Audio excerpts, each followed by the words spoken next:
up, Black girls? It's Ebony Christina. Welcome back to my channel. So today I actually have a treat for you.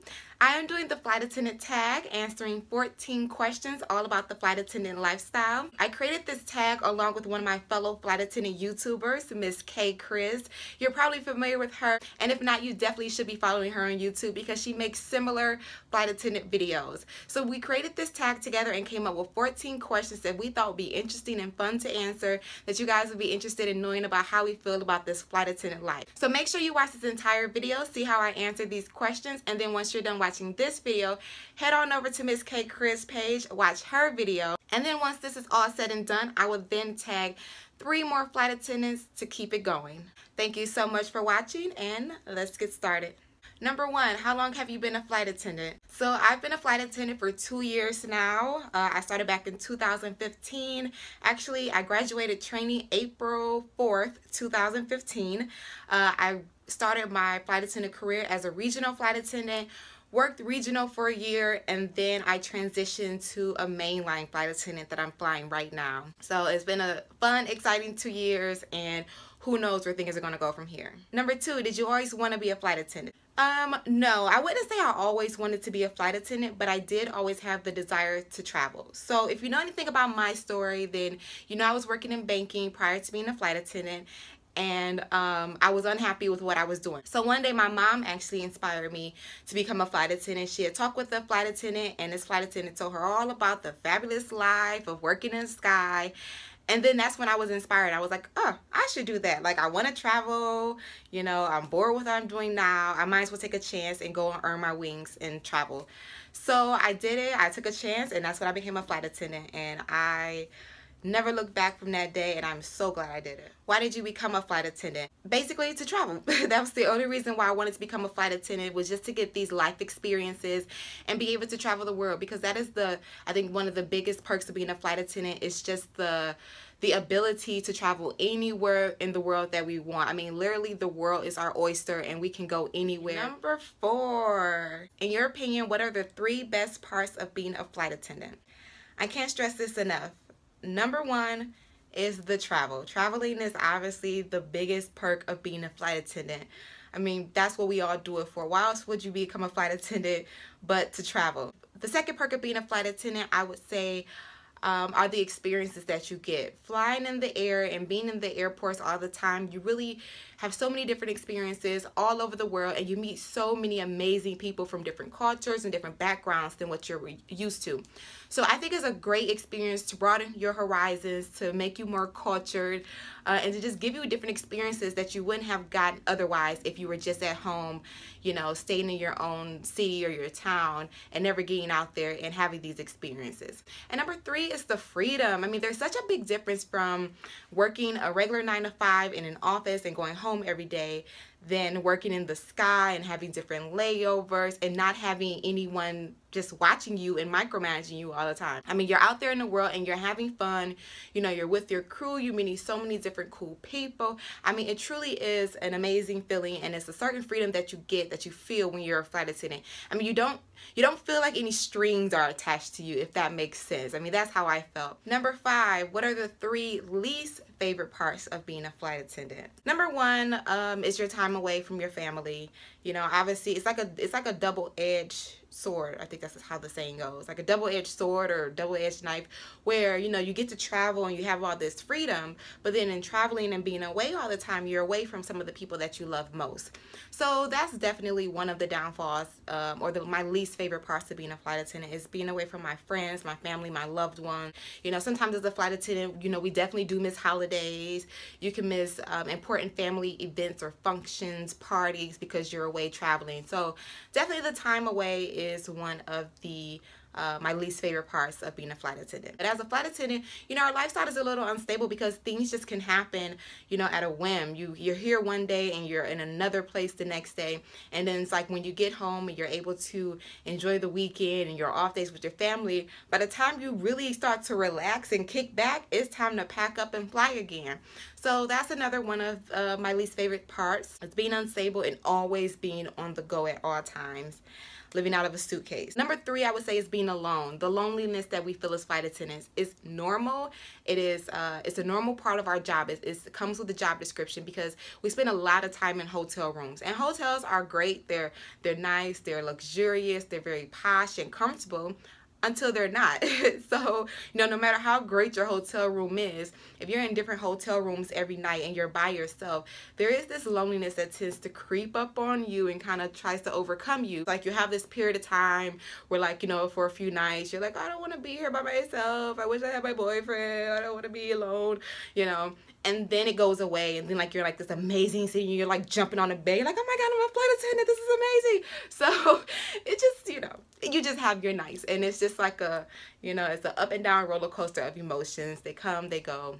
It's a part of the job. Number 6, what are your favorite beauty and health tips when flying? Okay, so my number 1 beauty and health tip, which all comes together in one, is staying hydrated and drinking a ton of water. Okay, so, and I preach this all the time. If you know me personally, I always have a bottle of water right next to me. You have to stay hydrated when you're flying. I mean, like, if you know me personally, then I always have a bottle of water near me somewhere. When you're flying, these aircrafts, they're pressurized and they're literally sucking all the moisture out of your body. So you want to continuously replenish your body with water, particularly good water like alkaline water, all the time. The rule of thumb is that you want to drink 1 cup of water for every hour of flight. So think about that. Especially if you're a flight attendant, you're in the sky all the time. You literally should always be chugging water all the time. And then it's just a good beauty tip because it's really good for your skin. It's great for your body. It flushes all the toxins out of your body and it keeps you hydrated. So definitely water is my number 1 beauty tip. My second one, when you're flying all the time, we have to have our flight attendant makeup on. So definitely using a good primer for your makeup, because some days we have like 8 to 12 hour flight days, and you're one flight after another. So what I always do is I always use a good primer before I apply my makeup.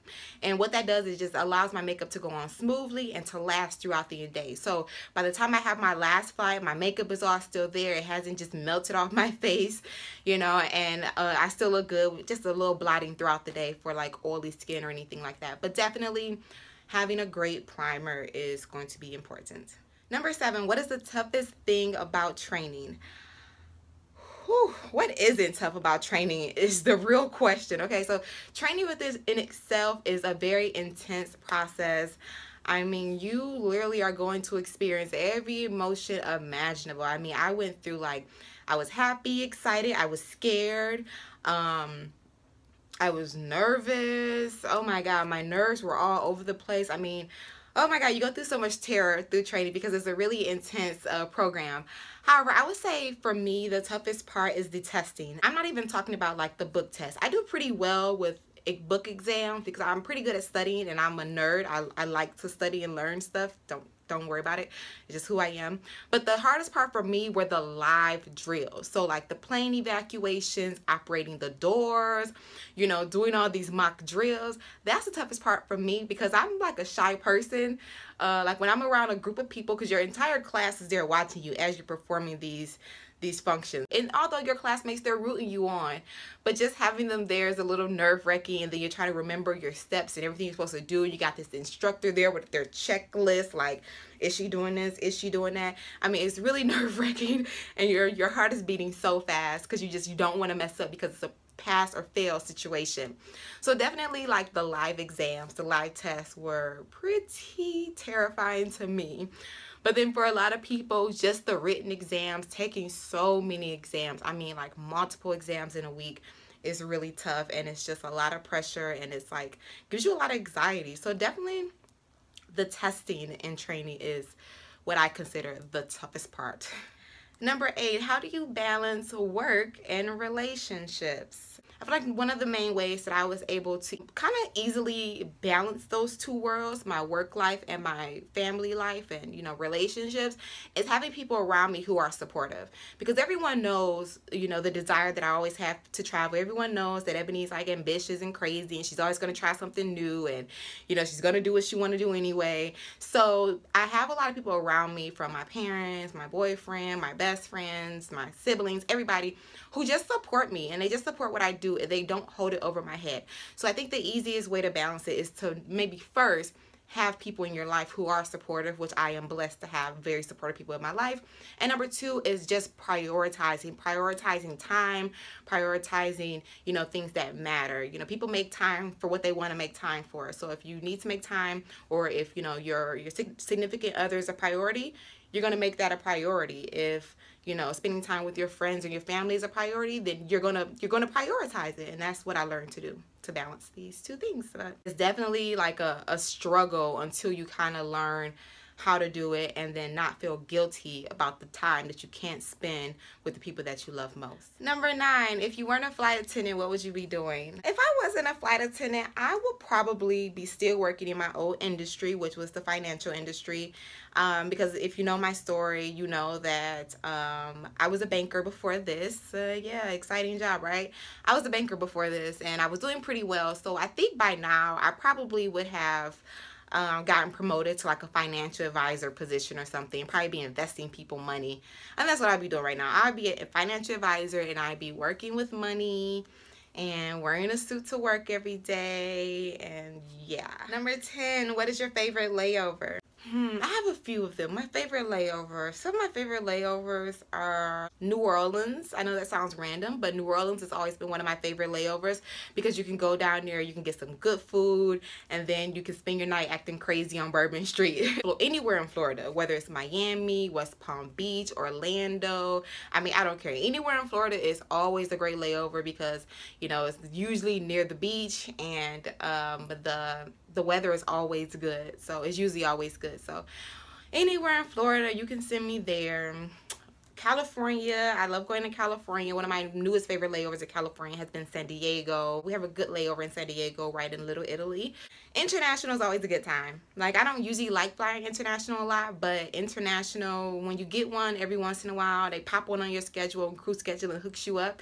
You're like, oh, today I'm going to Europe. Today I'm going to London or somewhere. Like, that's always a good one. So yeah, those are some of my favorite layovers. Number 11, what is your favorite flight route? Okay, so I am what in the airline industry you would call a domestic diva, and what that means is I particularly like to only fly domestic routes. I like to stay in the US. I don't really care to do international traveling. You know, you have domestic divas, and then you have your international flight attendants, and I'm a domestic diva. So my favorite flight routes are usually under like 5 hours. 4 to 5 hours per flight is good enough for me. I don't like being stuck in an aircraft for too long. So like international flights where it's like 8 to 12 hours or more, like, oh God, I can't do that on a regular basis. I'm sorry, because like the idea of just being like trapped in an aircraft over a large body of water for hours at a time. Wait, I don't want to scare y'all. It's safe, but for me, it's just not my thing. So I'm a domestic diva. So my favorite flight routes are like usually we call them transcontinental. So like I said, I like to fly 4 to 5 hours. So I like transcontinental routes. So basically that means from one part of the country to the other. I like to fly like from New York to LA or LA to New York. You know, I like those, just going across the country. So, you know, flying from New York to LA is usually around like 5 hours, and that's easy. You know, particularly red eyes. I'm learning to love red eyes lately. Like, I like red eyes now because people are asleep the entire time. So that's like great for me. You know, you feed them, give them their little drink, and they out for the night, and now you just have your time to just chill and kick back with your crew members. So red eyes, transcontinental, just from flying across the country. Those are some of my favorite flights. Number 12, who are your flight attendant inspirations? Okay, so number one of my flight attendant inspirations, obviously is Fly with Stella. Everybody loves Fly with Stella. She's like the most charismatic and happy, outgoing flight attendant YouTuber now, and I'm sure you probably follow her, and if you don't, you definitely should. I'm just like inspired by the way that she balances being a YouTuber and being a flight attendant. Like the way she's able to just knock out so many videos with her flight schedule, and then she recently got married too. It's like, girl, how are you balancing all this? What is your secret? Like, I don't know how she does it, but she gets it done. And you know, she just make this job look really fun and exciting, which it is. And I've just always kind of been inspired by what she does. And then another one of my flight attendant inspirations is kind of random. She's a girl, her name is Mariah, and well, she used to be a flight attendant YouTuber. So 2 years ago, when I first decided to become a flight attendant, you know, I did my same thing you're probably doing. You know, I was researching on YouTube, and I came across her, and she doesn't do YouTube videos anymore. But when she did, like, she did pretty well. You can look them up now. You can tell the videos are pretty old, but there's still a lot of good information in them. And basically, she just, like, her page, her channel, just taught me everything about being a flight attendant, from the lifestyle, how to pass training, what to expect. I mean, I felt like by the time I was done watching her channel some days that I had really knew everything that I needed to know about being a flight attendant. So definitely, I mean, if you have some time, if you want to, look up Mariah S. Her channel was still up. She hasn't posted a video in like 2 years, but check it out. She's pretty cool, and she's who inspired me when I was just a little baby looking to become a flight attendant. My other flight attendant inspirations are just all of my fellow YouTubers. MissKaykrizz, I mean, Gloria Hope, Pretty Passenger, Fierceness. You know, there are other inspirations to me just from being a YouTuber and being a flight attendant. And I was actually I actually watched all of them as well when I was trying to become a flight attendant, so they helped me along my journey. And these are just great women who are so inspiring, and all the other fellow YouTube flight attendants just inspire me to keep going, to keep giving out all this information. And just, you know, it just shows me how privileged we really are to be a part of, you know, this secret society of being a flight attendant. So shout out to all my flight attendants, and particularly shout out to all my flight attendant YouTubers. I love y'all. Okay, so number 13, we're almost done. Number 13, how has your life changed since being a flight attendant? How hasn't my life changed since becoming a flight attendant? I mean, my life has really changed in, like, from day to night, you know, or from night to day. Like, it's really done a whole 180. The lifestyle that I live now compared to the lifestyle I was living prior to, you know, joining this world of being a flight attendant, I mean, it's just so much more exciting.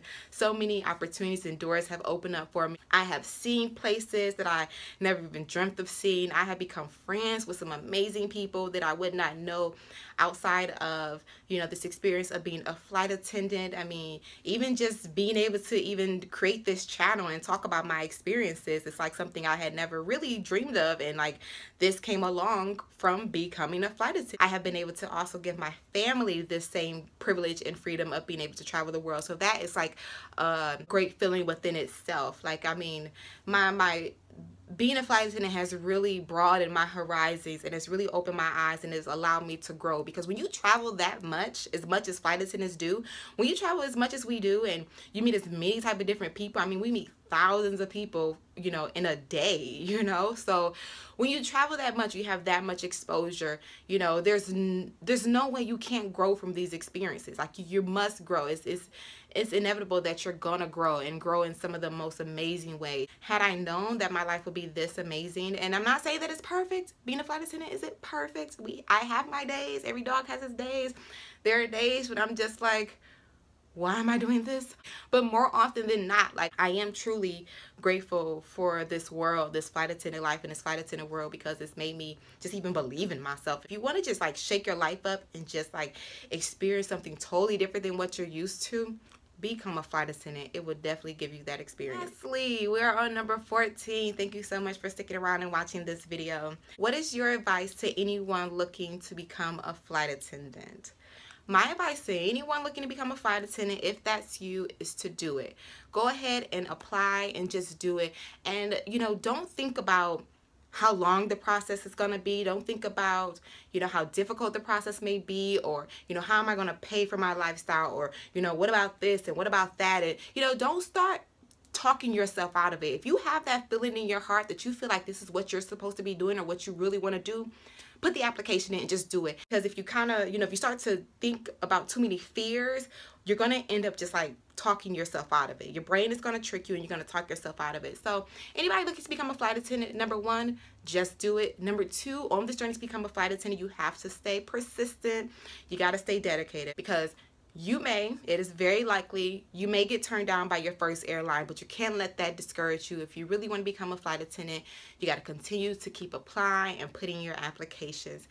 And then lastly, just be prepared for what is going to come next. Okay, be prepared for your experience in training. Be prepared for your life to completely change. Be prepared to, you know, like, have so many different experiences and have the time of your life, but then be prepared to go through that loneliness and depression that I talked about. Be prepared to some days just be fed up and tired because you're dealing with so many crazy people in one day, you know. So just be prepared for all these different experiences, but at the end of the day, just know that this experience of being a flight attendant is a privilege. It is something that a lot of people in the world don't get to experience, and it is a privilege, one that I am thankful to be a part of. And if you decide to become a flight attendant, trust me, you will be thankful for that experience as well. So with that being said, that is the flight attendant tag. I think I answered all my questions. I hope that kind of gave you a deeper look into the flight attendant life through my perspective. Now that you're done watching my video, go on and head over to MissKaykrizz channel now and watch her video as she answers the flight attendant tag and answer these same exact 14 questions and see what her perspective is on the flight attendant lifestyle. And then lastly, I am now going to tag 3 additional flight attendants to keep the tag rolling. I'm tagging Miss, of course, Fly with Stella. I am also tagging the Pretty Passenger and Fierceness. So ladies, go ahead. I hope you guys will join in on the flight attendant tag. And if you are a flight attendant YouTuber as well, don't even wait. Just go ahead and do your own. And let's keep it rolling. Let's keep this going. I think this is a really fun tag. If you enjoyed this video, make sure you give me a thumbs up. Show your girl some love. If you haven't already, you know what to do. Subscribe to this channel and leave me a comment below. Tell me how you like this video. If there's anything else you want to know about the flight attendant lifestyle, leave it in my comments. Y'all know I love talking to y'all, so I'm definitely going to respond.